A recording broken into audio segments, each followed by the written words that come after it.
Did you know we have completely ad-free early access to all of our episodes? Well, we do. Not only that, but we have dozens of bonus episodes waiting for you. Head on over to patreon.com/ghosttownpod, and you can check it out for 7 days absolutely free. That's patreon.com/ghosttownpod. Whether I'm worried about hosting or just giving that perfect gift, creating a delicious holiday for my loved ones is super important to me. From effortless holiday hostings to unforgettable gifts, Omaha Steaks delivers the world's best steak experience. They've always been super convenient in giving me the most high-quality steaks I could ask for, whether for myself or a loved one. Omaha Steaks offers unrivaled quality and variety, and every bite is backed by their 100% guarantee. Save big on gourmet gifts and more holiday favorites with Omaha Steaks. Visit omahasteaks.com, and for an extra $35 off, use code YUM at checkout. Terms apply. See site for details. That's omahasteaks.com, promo code YUM. Go to omahasteaks.com and use code YUM at checkout for an extra $35 off. Minimum purchase may apply. See site for details. A big thanks to our advertiser, Omaha Steaks. Shopify is a global commerce platform that helps you sell at every stage of your business and sell more with less effort thanks to the Shopify Magic, your AI-powered all-star. Sign up for a $1 per month trial period at shopify.com/redcircle, all lowercase. Go to shopify.com/redcircle now to grow your business no matter what stage you're in. Shopify.com/redcircle. History is full of bizarre, unsolved mysteries. And over time, these stories have been bent by rumor, warped by social media, and twisted into legend. I'm Michael May, and on A Study of Strange, we dig into these real mysteries and seek the truth, as close as we can get anyway. Recently, we've covered true crime cases like the Greystone Mansion murder, the Red Lipstick Killer, and America's first reported serial killers. Of course, every now and then we also dive into the odd, esoteric, and paranormal, including vanishing people, haunted locations, and UFO history. So if you like your mysteries historical, or if you love a good debunking every now and then, search A Study of Strange wherever you listen to podcasts. And remember, the truth is always stranger than fiction. A Scene Stealer. I'm Jason Horton. I'm Rebecca Lieb. And this is Ghost Town.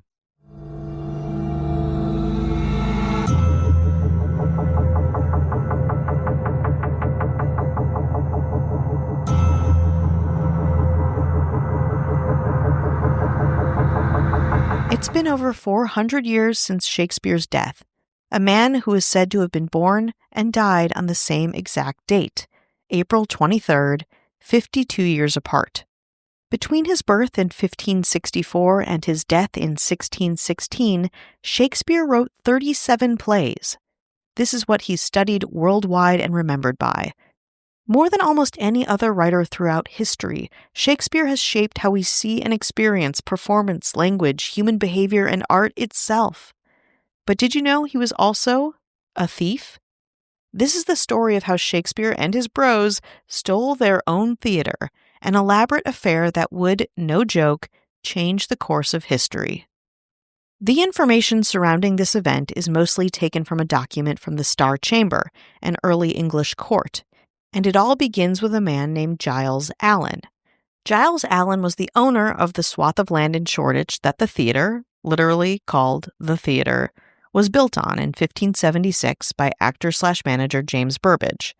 Burbage had two sons, Cuthbert and Richard, the latter of whom would become the leading actor in the Lord Chamberlain's Men, Shakespeare's theater troupe.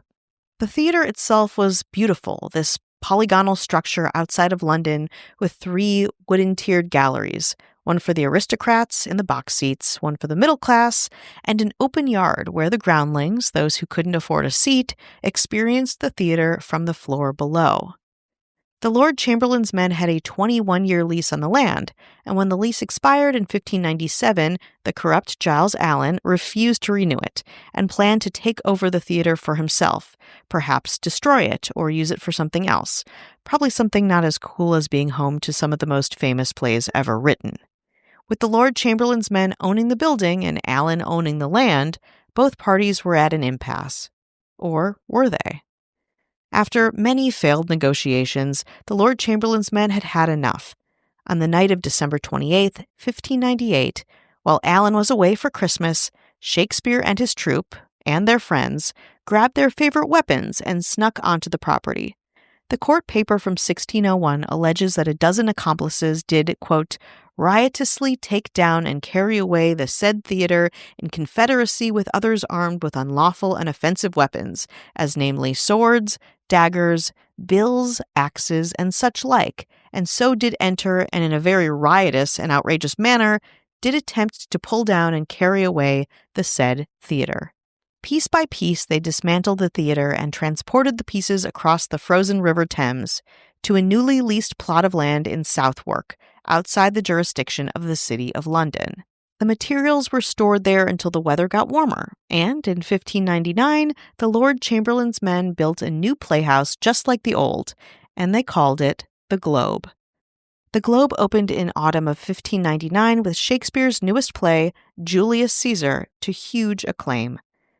Though the theater would eventually burn down when a stage cannon misfired, it would go on to be the home of first-run plays like As You Like It, Hamlet, Othello, King Lear, Macbeth, Twelfth Night, The Tempest, and more, solidifying its place in theatrical, cultural, and literary fame. But it would take a bunch of theater kids taking a stand against a greedy landlord to make it all possible. The rest, as we say, is history.